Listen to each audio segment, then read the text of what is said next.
Senator Jones, thank you so much for joining us today. We appreciate you taking time out of your busy schedule. Let me just first say, 2020 has been one for the books, hasn't it? I tell you what, I don't think anybody in their wildest imagination could have dreamed this up. It has been something to behold from start to where we are now. I mean, not 8, 9 months. It's just been extraordinary time for the not just, and it's not just this country and the state; it's the world. I mean, it's really been amazing.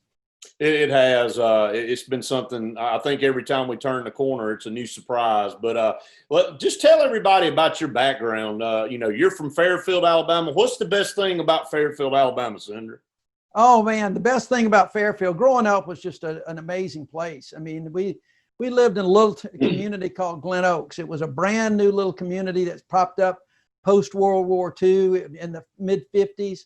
It was just a little, bedrock community there, right in the shadow of the steel mills. My dad, most of my family worked out at U.S. Steel at some point or another. I worked out there one summer, about killed me, working 10 hours a day, 10 hours a day, seven days a week, 6 days a week, working in the cotton tie mill back when they were making cotton ties during the summer. But it was a great place to live and grow up. Yeah, I've lived here. I've lived in Alabama all of my life. Went to schools at public schools in Alabama. Lived here, I guess except for the 1 year I lived in Washington, D.C. working for Senator Heflin right out of law school. So, Alabama's home. It's always been home. Great place to live and raise a family. Yeah, no doubt about it. I think we have a hidden gem. I don't think it's really hidden, but Alabama's got a lot to offer. And I've lived here all my life as well and don't have any plans to move. Just talk about some of the most prominent stuff. Obviously, you prosecuted the two Ku Klux Klan members in the 1963 Birmingham church bombing that killed those 4 African-American girls.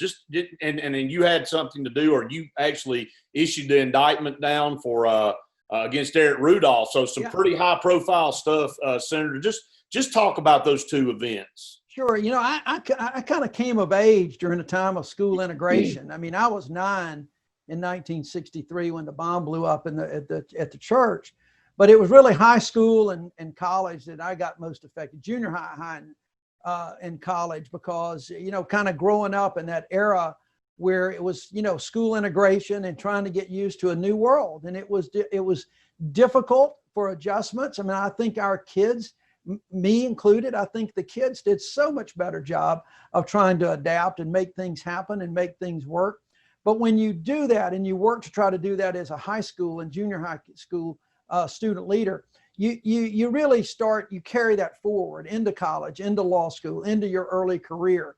And I was really very fortunate in my life and career to work with some amazing people. I started in politics, I guess, working on the changing of the judicial article for the state of Alabama in the 1970s with then Chief Justice Howell Heflin, and then helped get that passed. Then when he became a senator, he invited me to go to DC for a year, work on judiciary. And it really instilled in you a lot. Now, what a lot of people don't know is that when I was in law school, Bill Baxley, who was the attorney general at the time, prosecuted the first of the church bombing cases. And I like to tell my teachers this and laugh a little bit, but I cut classes in law school to go watch that trial and sat in the Jefferson County Courthouse. Never dreamed. Yeah, we could consider that as co-op, right? Absolutely. Absolutely. We never dreaming 24 years later I'd be able to prosecute that case in the same courtroom where I watched as a kid with Bill Baxley. But I was lucky enough. I was an assistant U.S. attorney, then practiced law in Birmingham. And then I was really fortunate that President Clinton nominated me to be the U.S. attorney for the Northern District of Alabama. And the church bombing case had already been opened. And I just kind of took it and we ran with it. But 5 months into my tenure as U.S. attorney is when the bomb blew up at the women's clinic on South Side, right near UAB, that killed a police officer, and the manhunt for Eric Rudolph started. And that was an extraordinary time dealing with both the media, law enforcement, having to coordinate a task force that included FBI, ATF, and our Birmingham police. And I'm going to tell you something, people forget now because we look at all these joint federal task force.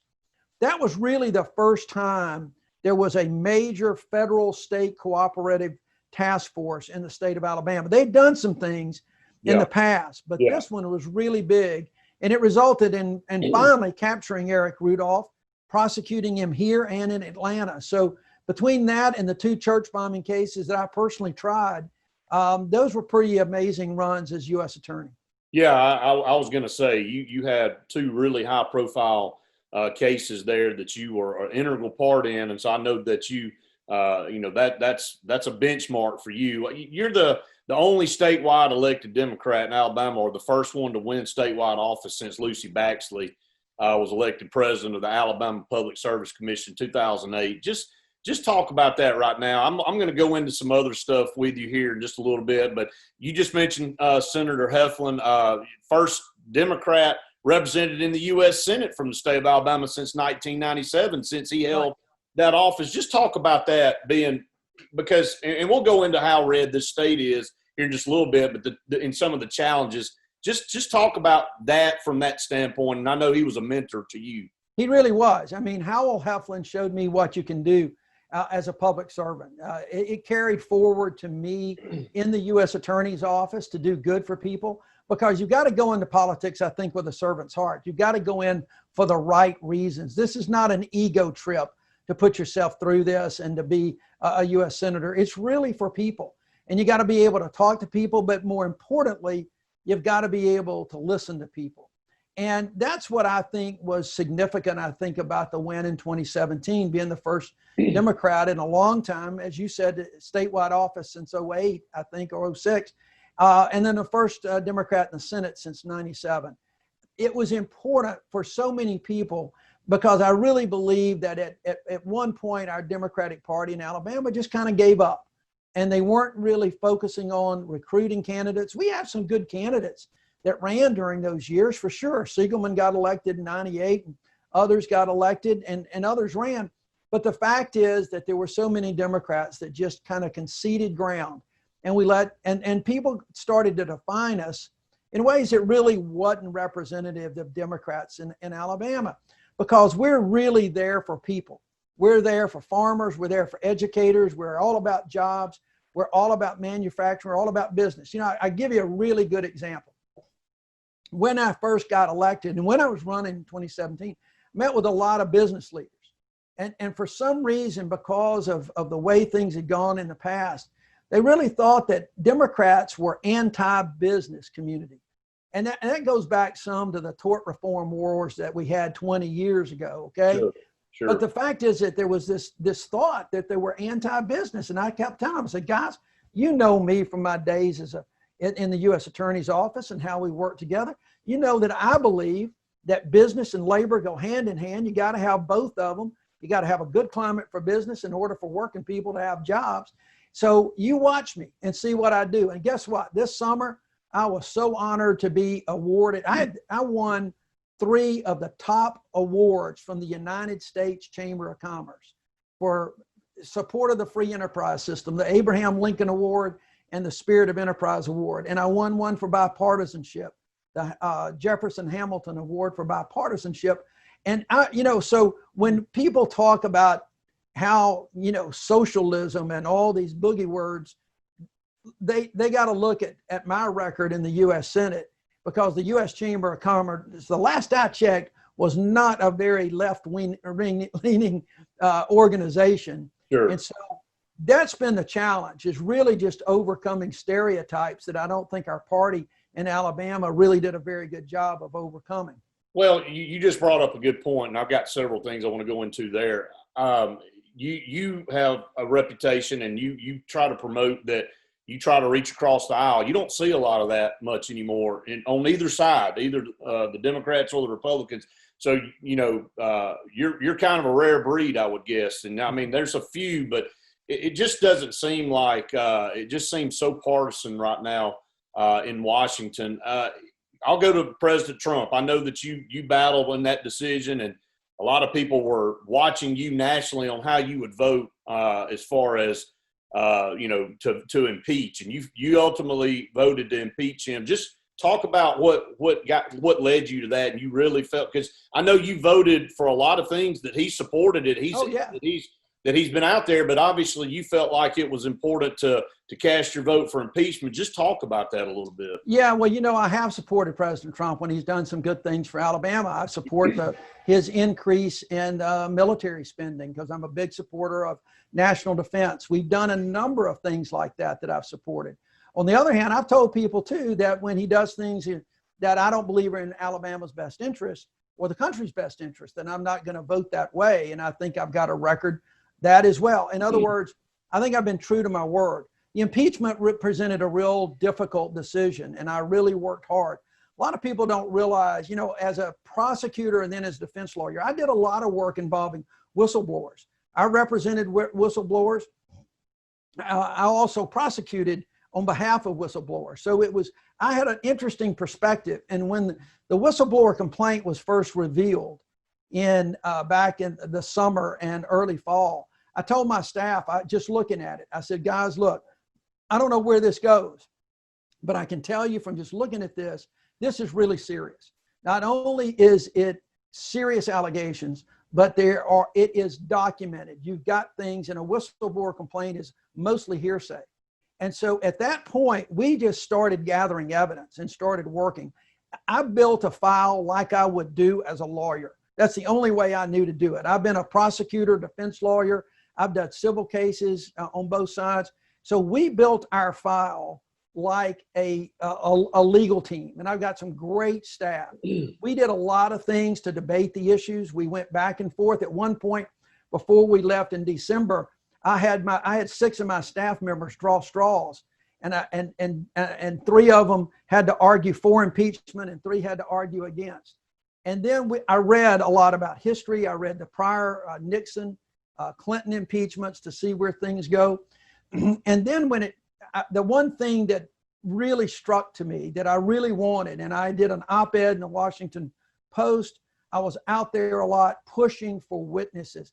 I believe that we did not get the full story, and that I was disappointed. Let me say this very quickly.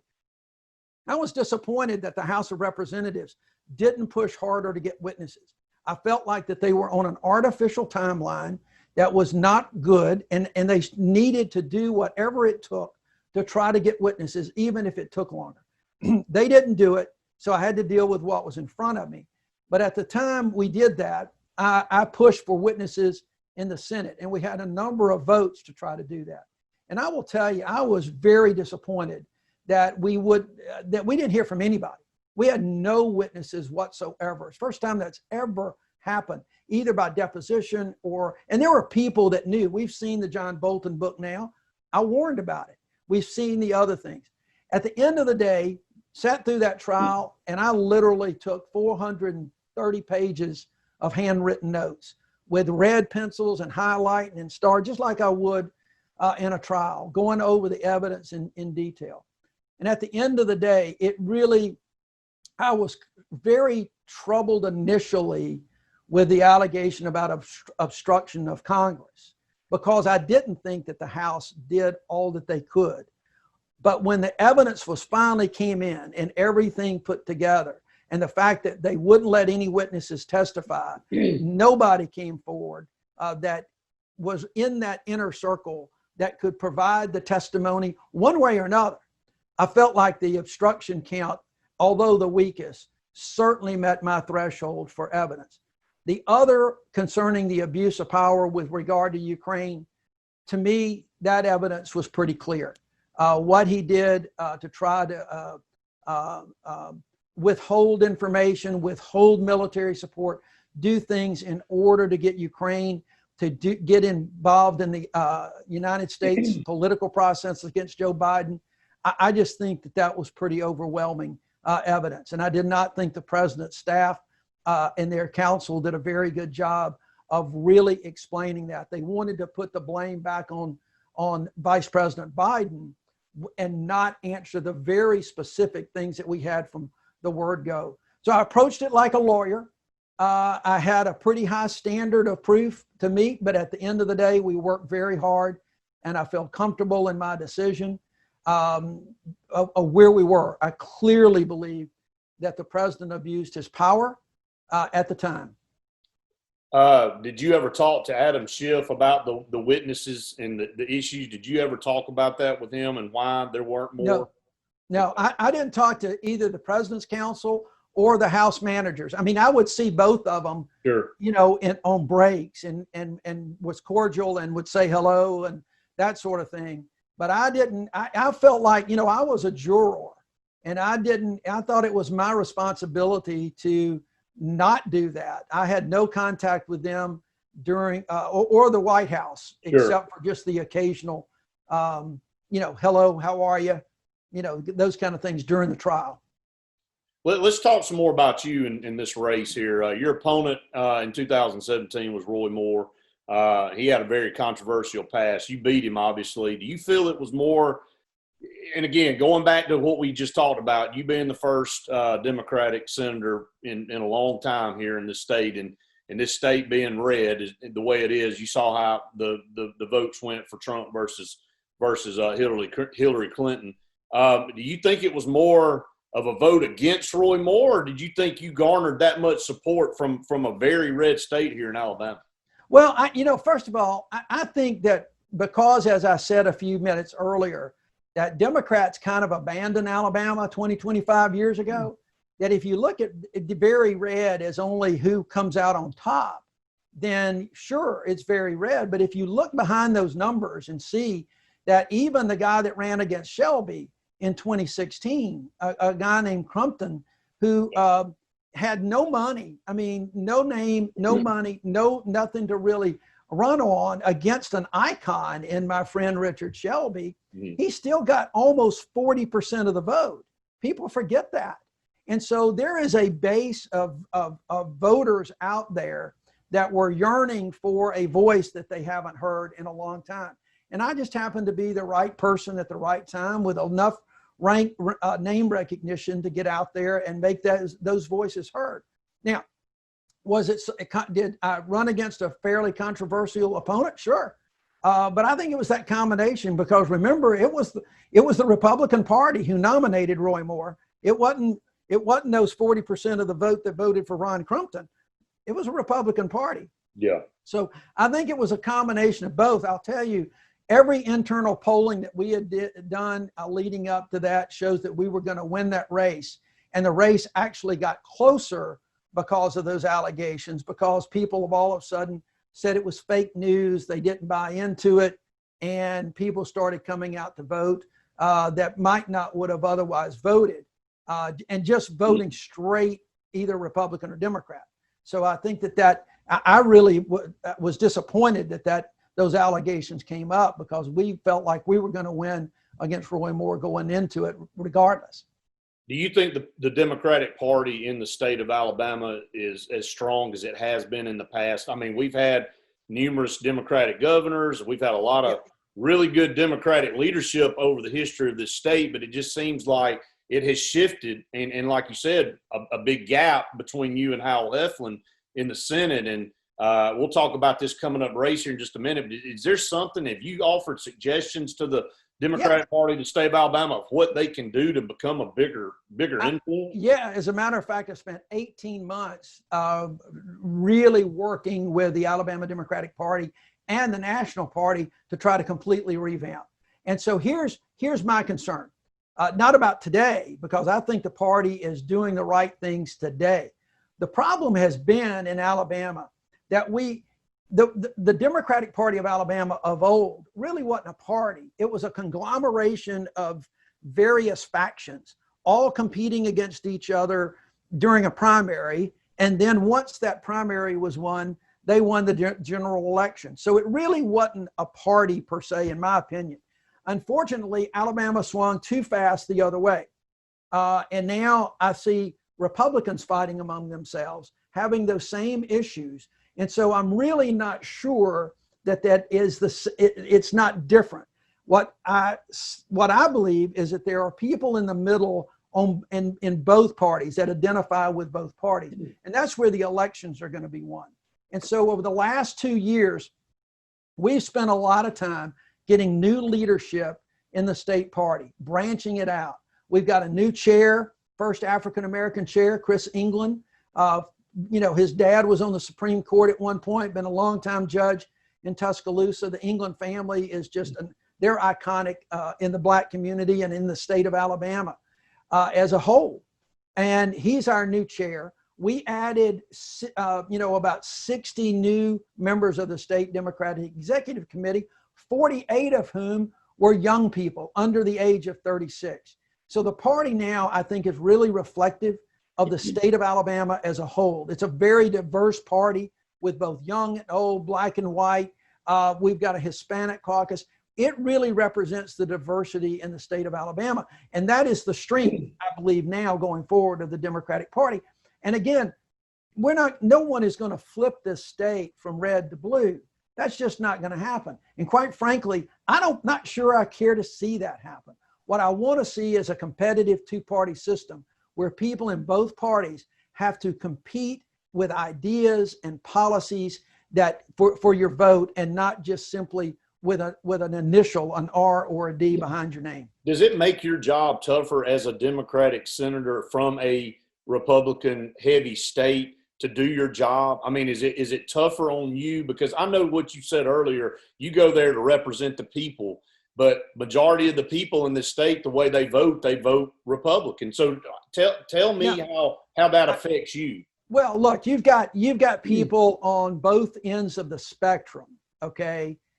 That I'm not gonna, that on one end of the spectrum, it doesn't matter what I do, they're with me. Sure. On the other end of the spectrum, it doesn't matter what I do, they're going to be against me. That's right. But there is a huge swath of voters in both parties that are looking to you to get things done, that are looking to you not because they're going to agree with you 100% of the time.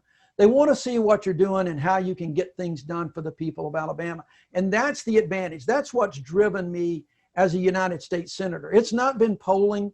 It's not been trying to please this group or that group, because I've done as much for bankers in Alabama as I've done for folks in the Black Belt on sewer sanitation and water. We've done a lot for farmers. We've done a lot for other folks. It is really driven by, one, what can we accomplish? Two, what's out there for the right thing? And what I have found is this, and I've said it for a long time, and I absolutely believe it everywhere I go. It's proven to me every day. We have so much more in common than we have than divide us. Regardless of how you voted in the past, we got so much more in common. Those are the areas that we focused out. We want to lift all boats and make sure that the people in rural Alabama, the people in the city centers, are all rising up to the occasion. I thought the Democrats had one of the best candidates for governor in the state in a long time, in Walt Maddox from Tuscaloosa. I know Walt; he's a great guy.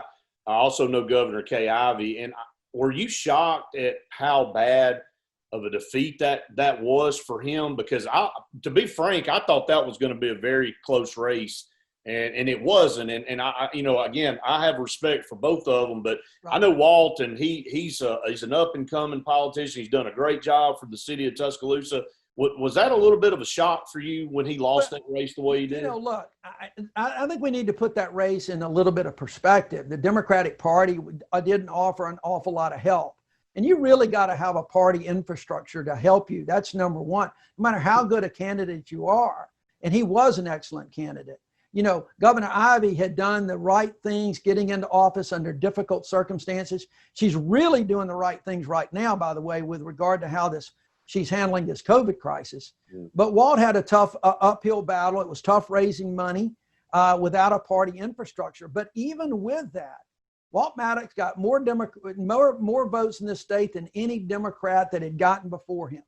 More votes for any statewide Democrat. That says a lot. And so that's what I think people need to be focusing on, because we've had good candidates. Walt was a great candidate. Ron Sparks was a great candidate in 2010, agriculture commissioner. But it's really a question of party infrastructure and money. And when you can't get both, it's hard to get the message out there. That's the advantage we had in 2017, in which the first Democrat to really have the money and wherefore to get his message out. Look what happened. That's I believe, going to be the case this year. We've got our message, we've got the financing, and people are paying attention. And you can't imagine how many people around the state that I get calls from, that I see when I'm out. Of course, I'm not out as much as I have been. People that said, you were the first Democrat that I voted for in a long time, or either the first Democrat ever, but I'm voting for you again. You're doing what you said you were going to do, and you're working for the people, and that's all I can ask. Senator Jones, I haven't seen any other polls recently. AL.com had an article a few weeks ago, really at the beginning of the month, somewhere around August the 4th, that Tommy Tuberville had a 17-point lead. And Democratic strategist Joe Trippi, I know he's working with you guys, was quoted. Let me just read this. Says, we have the race is a virtual dead heat, and we're going to win. There's no way in hell Doug Jones is down by even double digits, much less 17 points. No way, period. Have you guys heard? I know you guys have done some internal polling. We've just gone through multiple examples of good candidates that we thought that probably would have a little bit better showing. Does that concern you? What are you guys hearing right now, just several weeks out from the next election? Well, a couple of things. First of all, that 17-point poll was a real joke because they weighted that poll based on history in presidential voting. Well, hell, there's no way I'm going to get anywhere close if they start weighting it based on presidential votes, because it really doesn't, it starts getting away from what's happening on the ground now.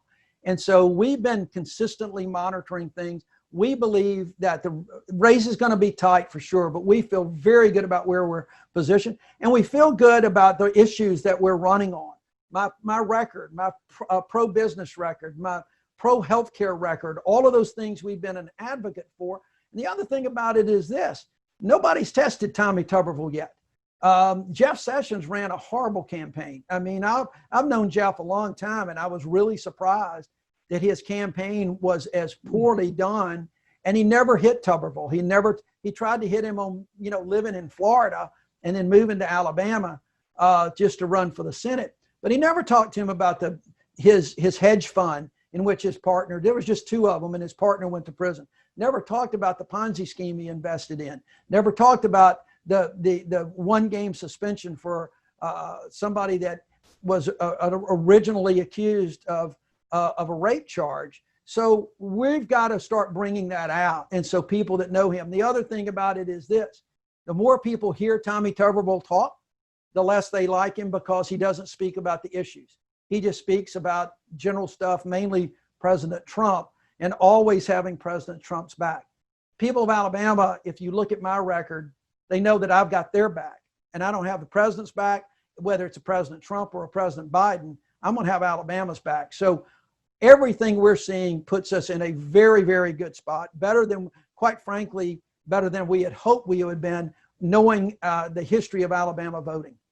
What's your strategy moving forward, Senator Jones? It's coming down the stretch here toward November. What do you plan to do over this next month and a half to try to really hit the ground running?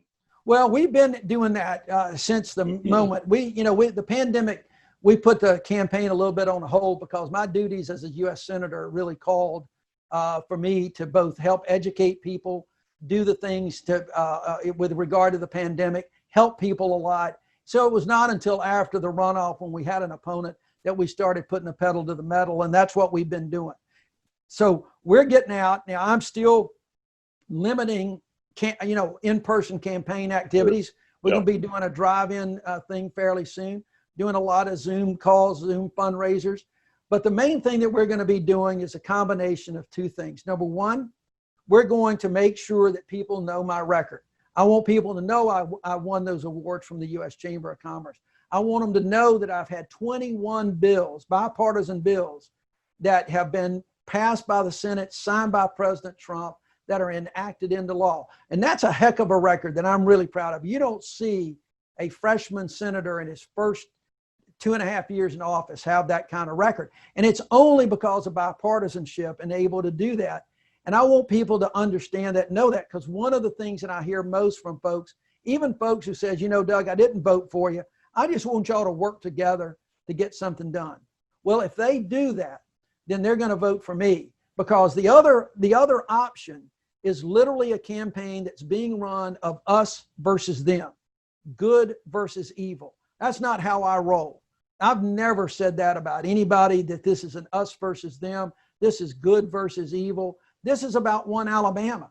And that's what I continue to do. And that's what I'm going to continue to show. But make no mistake, Tommy Tuberville needs to answer for some of the things that he's done in his career as well. And we're going to keep the pressure on him to have those answers, because people need to know whether that they can trust him, one, in what he says, or his judgment in how he's going to conduct himself as a U.S. Senator.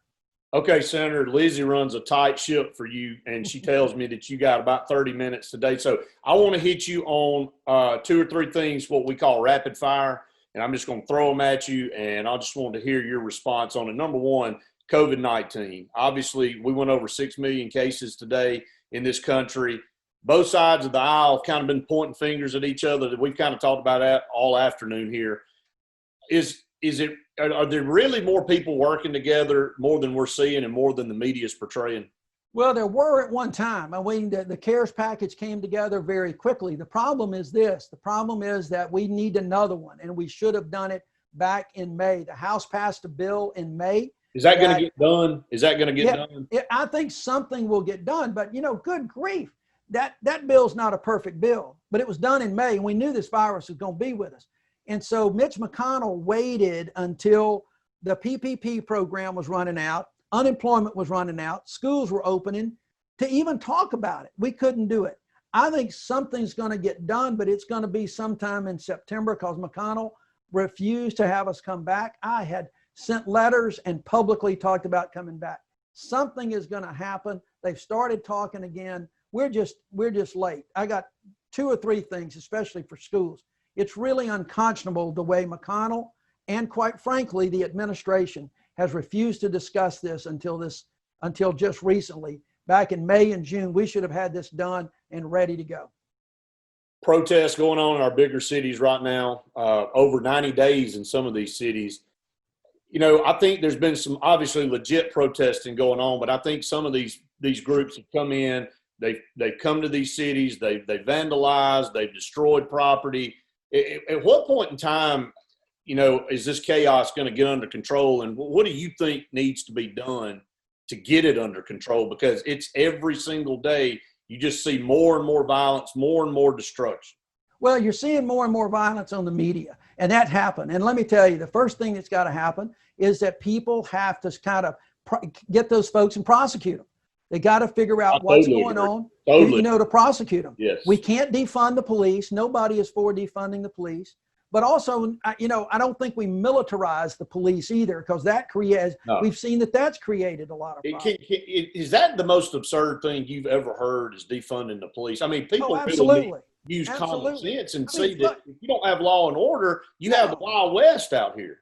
Yeah, and even the people that are saying that tell you it's not really what they mean, but they need to quit saying it. Absolutely. And, Joe Biden, Kamala Harris, no one is for defunding the police. Everyone is for law and order. And you're right, there has been so much of the violence. I want to make sure we put that into perspective, though, because there are literally thousands and thousands and thousands of people that are marching peacefully. People of all ages, people of all races that are out there marching peacefully, because we got to see some changes. Because, when you see NASCAR taking down the Confederate flag, when you see NBA players and major sports figures who are black saying enough is enough is enough, we've got to have a reckoning about how we have those dialogues and make the changes that haven't been made in this country. You can't do it through violence. Everybody knows that. Nobody wants that. You've got to do it through systematic changes. There's things you can do to help reform police. What happened in Kenosha, Wisconsin, and y'all have seen the videos, shot 7 times in point blank range. Lord have mercy. What have we come to when that happens in this country? And so we've got to do something about some tangible law enforcement reform. And that needs to, quite frankly, come within law enforcement. I'm there to help. I'm there to not defund the police, but to give the police the resources that they need to make those reforms. Yeah, I just thought what happened to your colleagues in the Senate after they left the RNC the other night. in Washington, D.C., and, Rand Paul on one side of the aisle. And then I believe there were a couple of others, even Democrats, that were in the street with their wives or their girlfriends, and, just being harassed and threatened. Sure. I mean, it's unbelievable to watch what we're watching. It is, but let's also look at the other side of the coin. You had a 17-year-old Trump supporter that didn't even live in Kenosha, Wisconsin, that went up there with an AR-15 and killed somebody to do that. It's these people that are going to these cities on either side and causing problems. That's right. In Portland, there were the Trump supporters that caused. So we got to get people to just chill out, and let's try to have these voices and have these dialogues. But you can't do that until you do some internal police reform with training, trying to get them to do some things. And I believe we can do that. And our police need to keep our communities safe, and they can do that. I was a U.S. attorney. I know all about working with local police officers and how well we worked with them. And that's what we've got to get back to. Well, Senator, I can't let you go without talking about something a little fun, okay? College football got kicked off this past weekend appropriately in the state of Alabama, in Montgomery, in the FCS Kickoff Classic, and Austin Peay and Central Arkansas got that, and it was a good game. So a lot of people were excited. The SEC gets started on the 26th of September. I'm glad to see it. I know you're glad to see it, but the Big Ten, the Pac-12 decided to go another direction, and they're catching flack. Do you think this was the right decision to play football? Well, I think it was obviously the right decision for the SEC and the ACC and other conferences. But it's hard to tell another conference that they've got to play and they've got to do something if they're seeing something with their teams, their coaches, their players, their entire conference. But we don't have to, because look, I'm a big college football fan, but at the end of the day, this is about safety. It's about health, and we got to do it in the right way. I have a lot of confidence in our community and especially in Alabama, although we're seeing some problems in Auburn right now. So I think it was the right decision for the SEC to make. Alabama and Auburn have separately made the decision to cut down on the number of people in the stands. I think that's the right decision to make. But I also believe this: they are evaluating day by day. We said, and you may recall this, I said back in April that if we're not careful, if we don't start doing the things necessary right now to get this virus under control, it's going to put football in jeopardy. Well, we didn't do things to put it under control. We didn't wear a mask. We didn't social distance. Everybody, when they started opening the economy back up, they let the guard down. They let it down for Memorial Day, July 4th. If we let our guard down for Labor Day, and just like these college kids and university kids in Alabama, Auburn tend to have been doing with a spike, then the SEC and other schools, they're going to reevaluate. We don't want that to happen. This virus is still out there. It's going to be with us for a while. Please wear your mask. Stay safe, stay healthy, so we can at least have some semblance of fall sports. I couldn't agree with you any more on that last point. Senator, it's been a pleasure. Thank you so much for joining us here on the Central Alabama Voice. And look, you're welcome here anytime. Thank you very much. I'll take you up on it. Thank you so much. Thank you so much. Take care. Have a good day. You too, buddy.